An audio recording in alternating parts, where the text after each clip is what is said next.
welcome to Virginia's Views and Vibes. I'm your host, Ginny Gardner. Tonight, before we start, I just want to bring your attention to two things. One is the Autism Awareness Seatbelt Sleeve. I'm going to try and demonstrate it. It wraps around the seatbelt of a passenger that may have autism. And it's a great tool for the police if there's an accident or they come to your car and an autism person may not respond or react the way that you may, and it alerts them immediately. In this one, it was sponsored by Newton Police, so thank you, Chief Carmichael, and my group, Teresa Sorrow, Bruce Apotheker, and myself, for making this happen. So they're free at Newton Police Station, and I hope you'll have a chance to grab a couple for friends or relatives. That's number one. Number two is, and this is a little bit early, but we will be having a festa. It's the Italian American Alliance Festa. It's Saturday, June 10th, 2023. Rain date, June 11th, 10 to 5, Waltham Common. And as usual, food, music, children's amusement rides, face painting, magicians, and more. Crafters, entertainers. A fun-filled day with all Italian, all the time. And my friend Wolfman might show up on his motorcycle. So my guest this evening is Wolfman, and he does his own show in New Hampshire. Nashua, New Hampshire. Out of Nashua, and it's In the Wind, and it's all about motorcycles. It's on 95.3 FM, 1090 AM. 1590. 1590. You can't read your own handwriting. I can't read 1590. You do radio, so you can like sort of. So 1590 AM, WSMH. N. WSMA? No. WSMN. Are you sure that's only water? Welcome, Wolfman. Oh, Jeannie. Wait. Did you see my shirt? Yes, I did. Harley Davidson, and I love it. Davidson. I talked to your husband about getting you out on my bike, and he said yes. There you go. I will go, but I'll wear a helmet, as will you. But let's start. First of all, when did you get into this radio thing? I actually had the idea for this show several months ago, and I brought it up to one of the channel owners. And he's a biker. He loved the idea. So he's actually giving me the free airtime to get the show rolling. We all know airtime costs money. Yeah. So I've been looking for sponsors, hard thing to get. Yeah. But we do commercials that run the whole year for $3,500 total. Wow. So you get 4 to 6 commercials a day, every day of the year, plus on-air spots, on-air reads. If you have a special event going, we, same price, $3,500 for the whole year.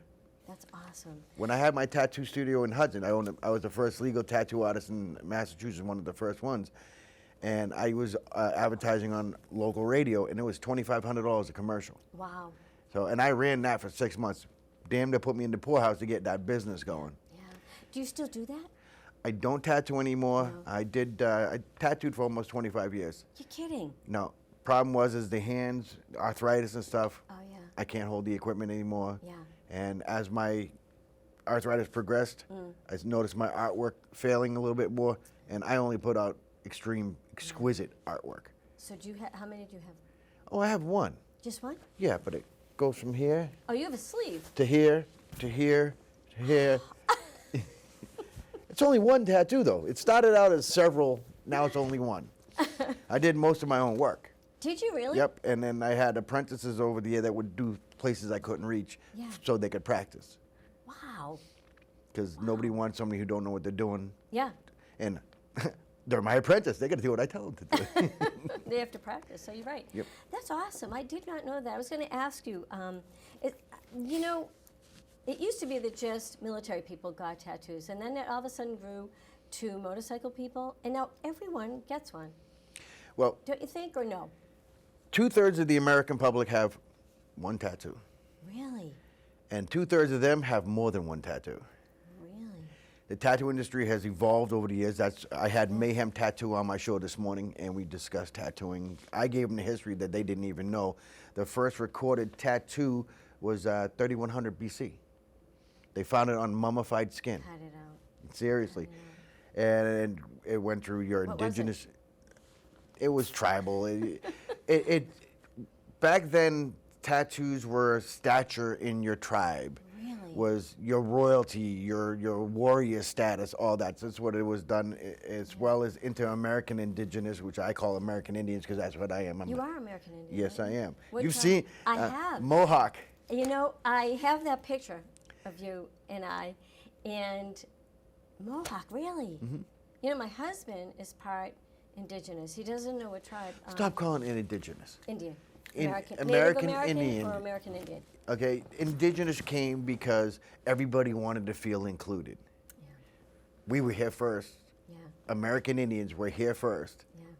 We're not Indigenous. We are American Indians. And if somebody doesn't like that, I'm sorry, I don't care. That's my Well, feeling. you're a Mohawk, so you I'm can. a Mohawk. I can do that. Wow. That's impressive. Really? Now, were you Italian as well? No, I'm not. You're IBM. I'm kinda. IBM. Italian by me. By you. I made you. I christened you Italian. There you go. Well, I I did- knighted you. I did go to East Boston High School. Did you really? Yep, that's where I did my high school. Was in East Boston High. I was one of the Really? swim team people. I was one of the state champions for East Boston High back in the day, and I dated a lot of Italian girls because East Boston's full of Italians. Yes, it is. And I tell you, I hate to say this because I've dated Puerto Rican, Portuguese, Black, Chinese, Indian. but no, I've never dated Indian. American no, Indian, no, not even American Indian. It's kind of crazy. Yeah. But the best cooks are the Italians. I know. I love Italian food. Does it show? Does your wife cook? She used to. It's just us two now, so Yeah. she finds it too much work because it's, you can't buy anything just for one or two people. You have to buy, and I don't understand it. Let's say I want a chicken leg or two. You got to buy a pack of 50. Yeah, I know. Especially if you shop at the big box stores like I don't want to say them, but you know. Yeah. Especially that. You've got to come home and then you've got to freeze it, cut it down. It's more of a pain.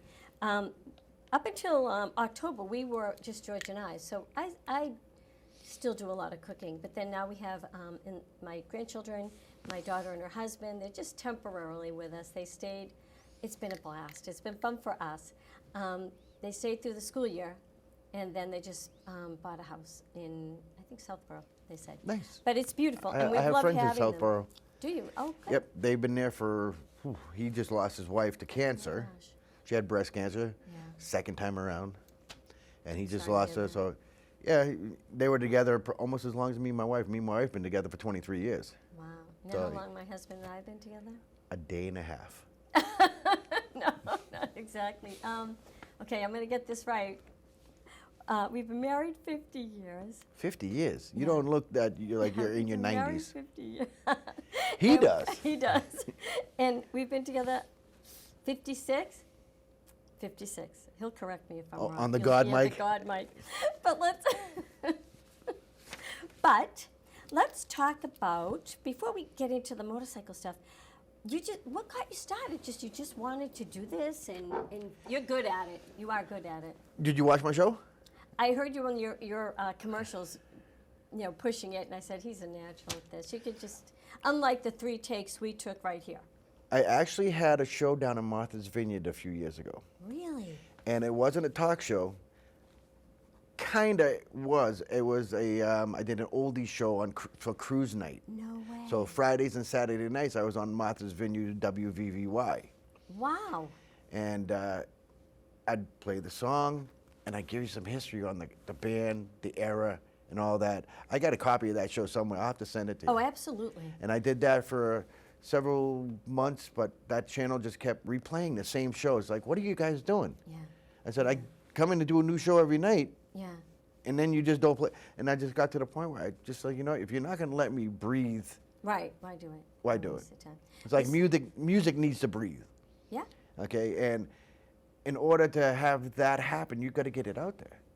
You can't just play a song and expect, boom, it's going to be crazy.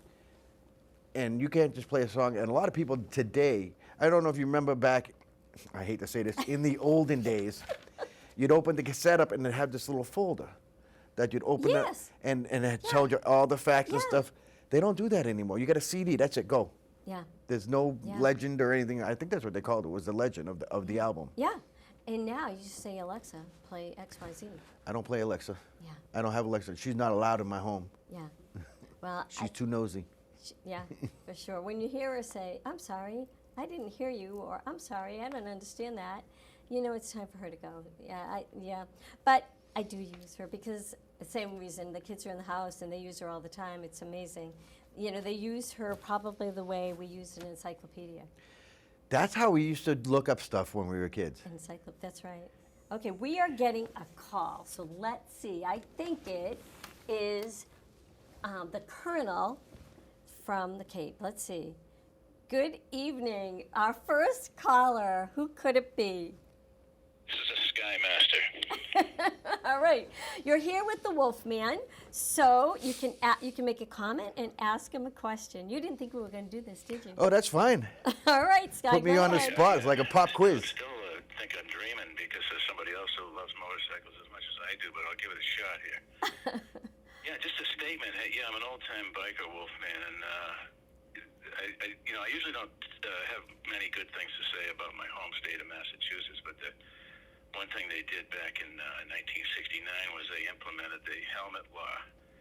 And as it turns out, my Bell 500 TX saved me from serious injury on more than one occasion. I was just wondering what your experience might have been in that regard.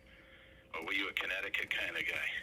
Well, I was born and raised in Massachusetts, and I just recently moved up to New Hampshire a couple years ago where you don't need a helmet. I still wear my helmet. I believe in dress for the slide, not the ride. Exactly. Yeah, you almost feel naked without it. I mean, it's insane. Because I literally landed on it, a half dozen times.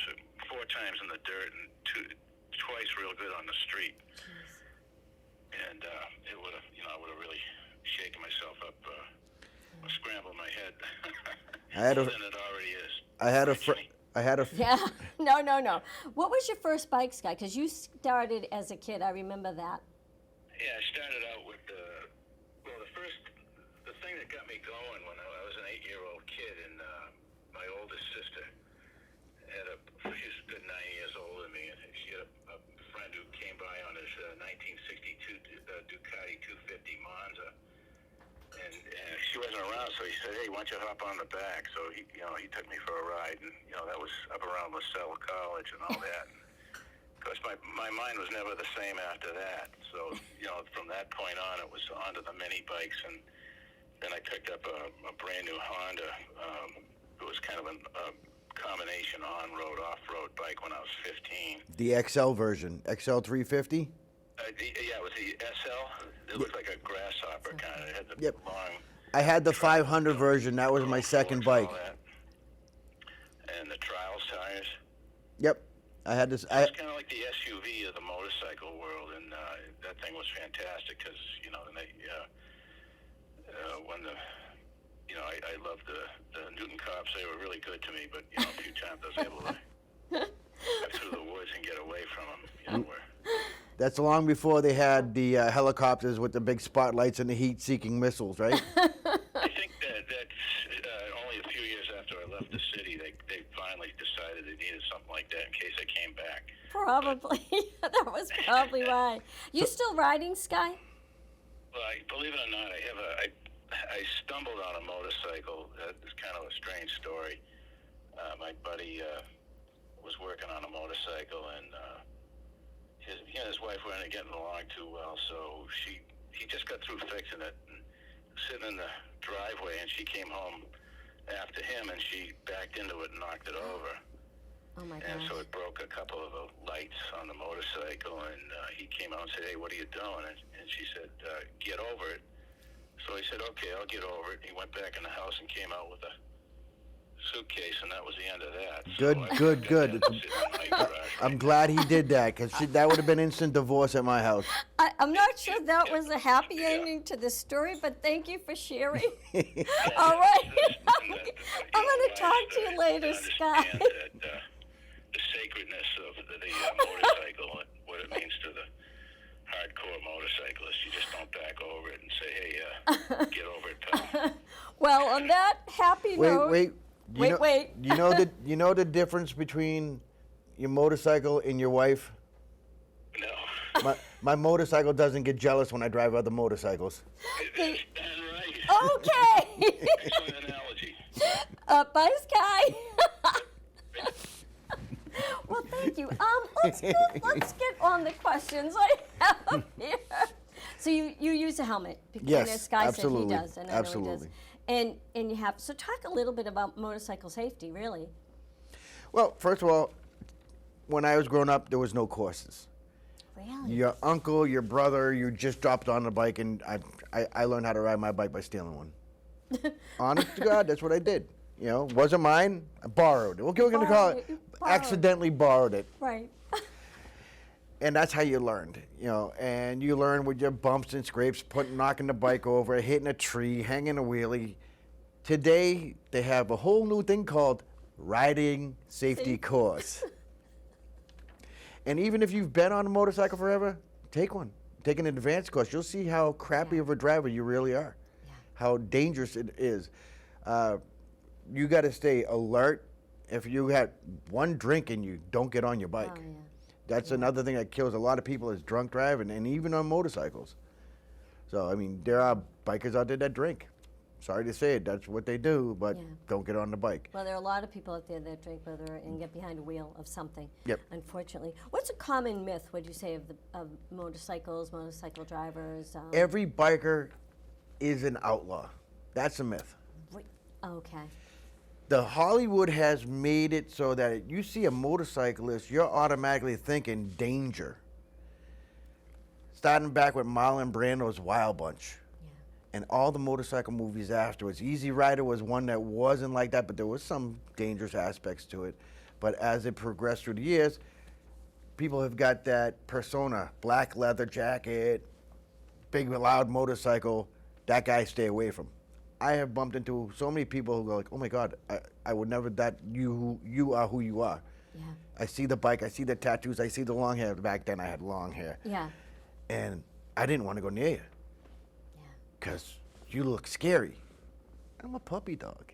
I know, you really are. You're a teddy bear. You know, people think you're on a motorcycle, you're a crazy man out of your mind. You're not. We're normal people. I have friends that I have in the Extreme Riders Club out of Framingham.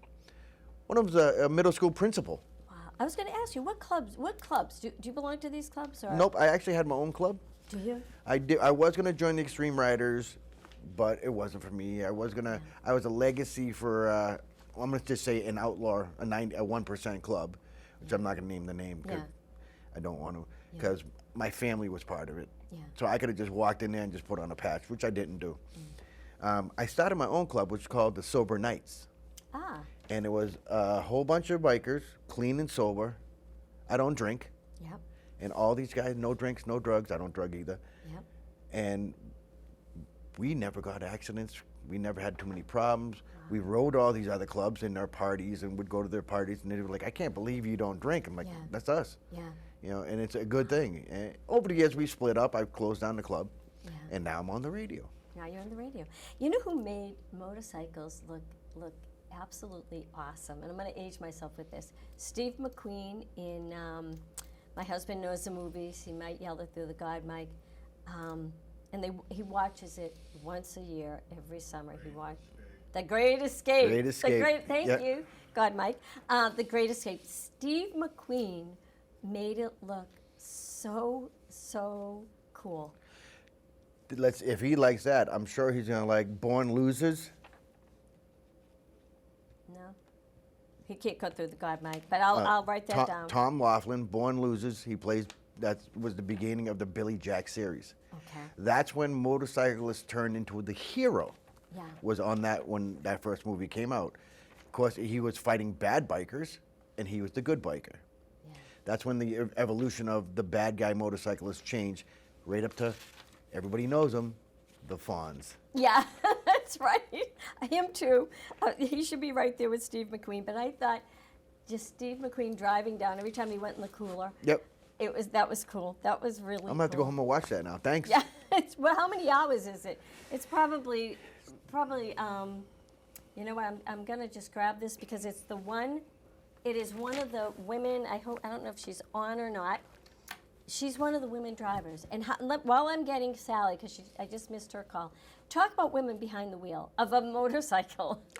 The evolution of a woman behind a motorcycle. This is one thing I'm trying to get onto my show as a woman, to let me know how it has evolved. When biking first started, women weren't on motorcycles. Yeah. There was one, Yeah. Yvonne Craig. Do you know who she is? No. Batgirl. Oh, you're kidding. We now have Sally, so I'm going to put her on the speaker. Hi, Sally. You are on with Wolfman, and I was telling him you are one of my two friends that I think drive, well, maybe three women that drive a motorcycle. So say hi to Wolfman. Hey, Wolfman, how you doing? Hi, Sally. I feel like I'm on the dating game. Mwah. So your question to Wolfman or comment? Well, okay, so I took motorcycle lessons because Told you. I would, I'd like to buy a bike and not a Harley. Don't have to be. So we won't get into that. It's not a Harley, but I have something that I have wanted for a long time. What is your suggestion to women who want to ride? I took lessons. I think every woman should. Just like I feel women should take archery lessons. Women should take target shooting lessons, that sort of thing. I think it's beneficial. Do you feel the same way? Absolutely. Absolutely. I think. Did you hang up on it? I did, Oh. but you'll see the show. Okay. So go ahead. I actually do think lessons and learning how to do things properly and safely is a good idea. As far as motorcycles she should pick, I personally love the Honda Shadow because it's got a low seat height. Women have lower legs, lower center of balance than men. The Honda Shadow, they have several different sizes. You can go from a 450 all the way up to a 1200, I believe it is now. And that's the size of the motor? That's the size of the motor, but the seat height will remain low. Okay. So it's easier for women, and it's very, very center balanced. It feels very light when you stand it up. Really? Yep. I got a picture of my mother on mine. My I know. mother is smaller than you. Wow. And she has, do you need the upper body strength? We talked a little bit about that. No? Nope, because the way the bike is set up, Honda makes a really good balanced motorcycle. Harley is a balanced motorcycle, but there is a little bit of weight to it. My bike weighs almost 1,000 pounds. Wow. This Honda Shadow that I had, let my mom on, and you saw a picture of my mother. She's like Granny Clampett. Wow. Okay, she's 5'4". She could touch the ground on it. She could pick the bike up. And she's 75 years old. Oh my gosh. Oh my gosh. Again, to safety, when I'm driving, I am very aware if I see a motorcycle. I actually go back. I go very slow and stay right behind them and never try to pass them. I just kind of feel like if I'm behind them, no one else is, kind of thing. But what do You're you protecting think? me. Yeah, I guess, yeah. I do feel like that. I don't want anyone to cut in, so I lay back. What should cars look for? And aside from the crazy speeding when you see a motorcycle, or what should they do? Let them pass. Okay. If it's somebody, I call it hot dogging. I touched this last week. I had National Police Department in my studio at my show talking about motorcycle safety. And he said, let them pass. If they're driving sporadic, erratic, just like a drunk driver who's driving off, stay away from them. Stay away. Let them go. Wow. And then when you do, sometimes you see them double up. Is that safer for you if there's two by two? Yes. It's You can safer. see us better. Yeah. Like if we're in single file, you can't see the skinny guy in front of the fat guy. I'm putting it out in layman terms. You know, the big guy against the little guy, David versus Goliath, and the guy in the front hits his brakes hard. The guy behind him swings around him, and you're right there. You just all of a sudden, oh my God, where'd he come from? Yeah. So let him go. Let me ask you this: what's changed over the years, like from when you first started? For instance, you have a seat warmer, handlebar warmers, or no? That's what we call a credit card biker. Really? Yeah, there are several different types of bikers. One being the old school like me. We work on our bike, we polish it up, we put it to bed in our bedroom at night. I've had my motorcycle in my house over the winters. Have you really? Yeah, don't want it to get cold. Where do you put it? Right in the living room. Okay. I moved the couch out. Your wife is a saint.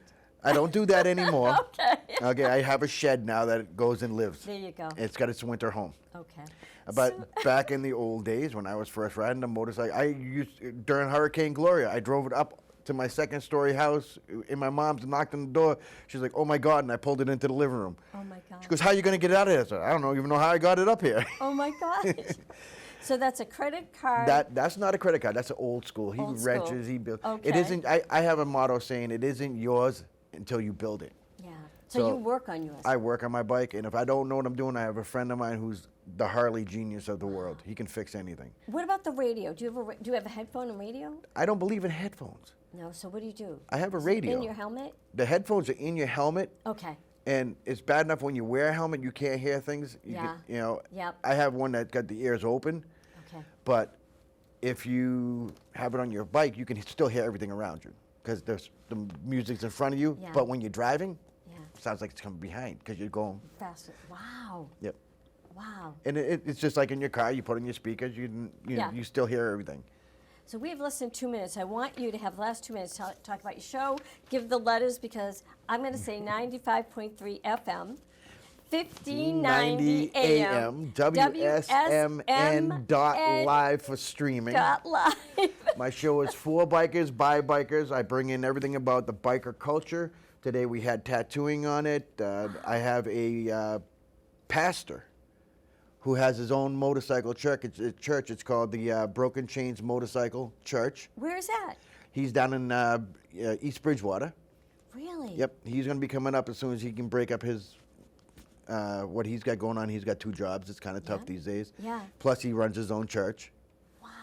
And I mean, I bring in bikers from all walks of life. I have the Extreme Riders coming in out of Framingham. They're going to tell you about them. I know one of them's a former principal of a middle school. The other one's a in-home therapist. I mean, the list just goes on of people.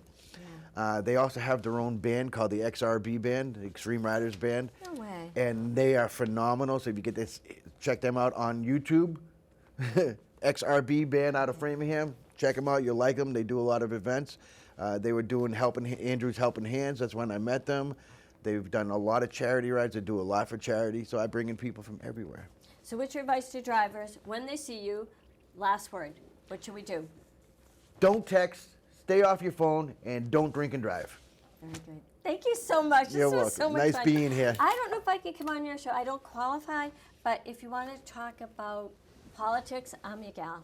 But it was great having you. Come again, and I good will. luck. Thank you.